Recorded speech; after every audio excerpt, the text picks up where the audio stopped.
Welcome back to WagerTalk.com. We're going to head to the Big Ten.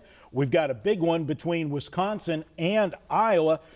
Guys, the question I'm going to throw out there, and I know I already talked with Ralph a little bit off camera earlier in the week.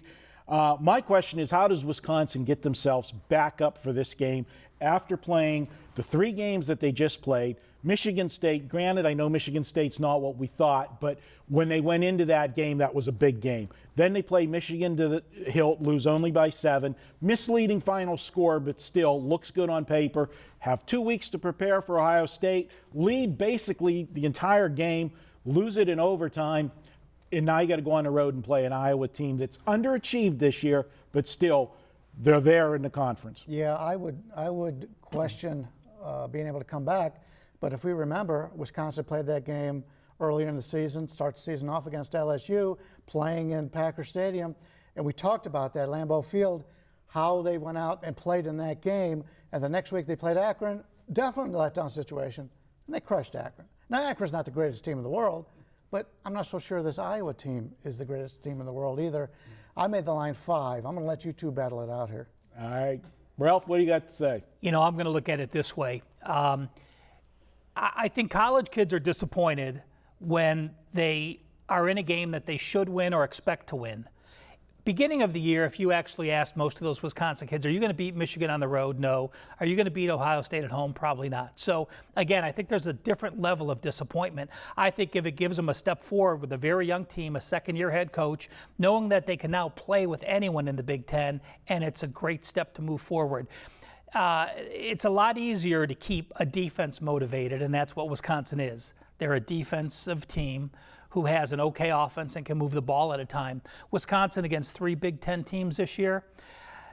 Ohio State scored 23 in regulation.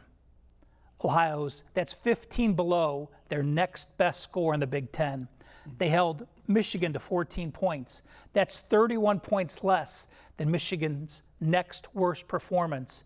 And they held Michigan State to 14. That's 8 points less. So I'm not talking holding those teams by combined 54 points under their average.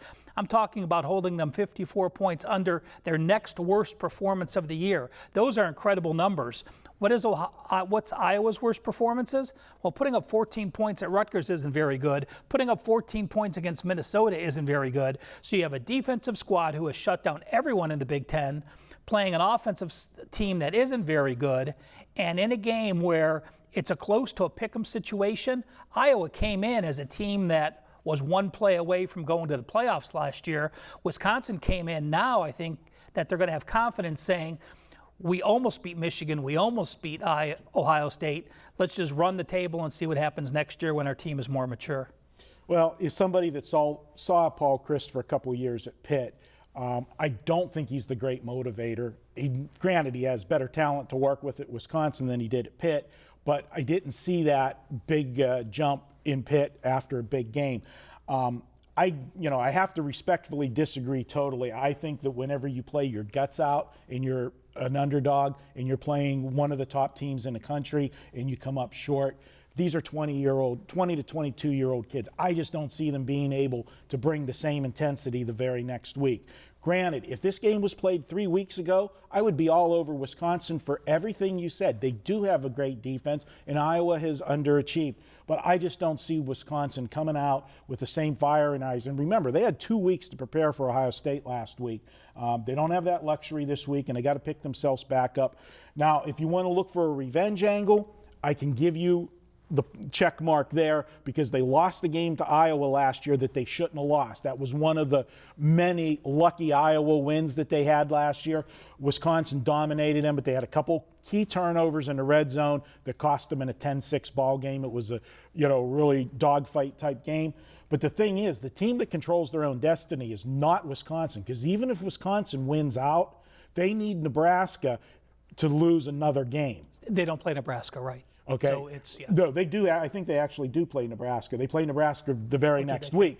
But Nebraska's undefeated. Wisconsin already has 2 losses in the conference play. So they don't control their own destiny. They can tie themselves with Iowa, but they still got to beat Nebraska and have somebody else knock off Nebraska to help them out. Iowa, on the other hand, does control their own destiny, and I got to take the live dog here for me. So we'll have, as me and Brian always do, we have lunch bets if you want to jump in on this one. You're on. Again, I'll take a defensive team that can run the ball. I think we have it.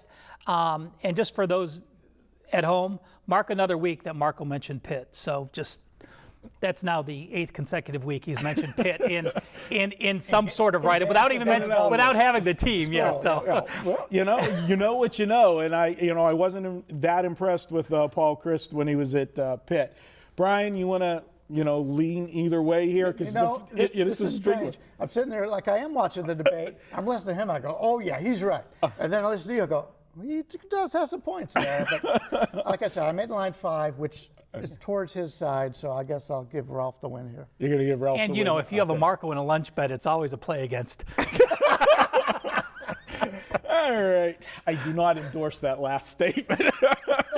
All right, guys. Hey, this week you can take $10 off any package. And since he will be nowhere on the playing field this week, this week's coupon code in honor of my Pittsburgh Steelers, Big Ben 10. Ben Roethlisberger out indefinitely with a knee injury, so we're going to make the coupon code Big Ben 10. You guys can have fun with that, but hey, I'm saving you $10 mentioning Pittsburgh. Use it on any package at wagertalk.com this week. We'll be back with more here at Wager Talk.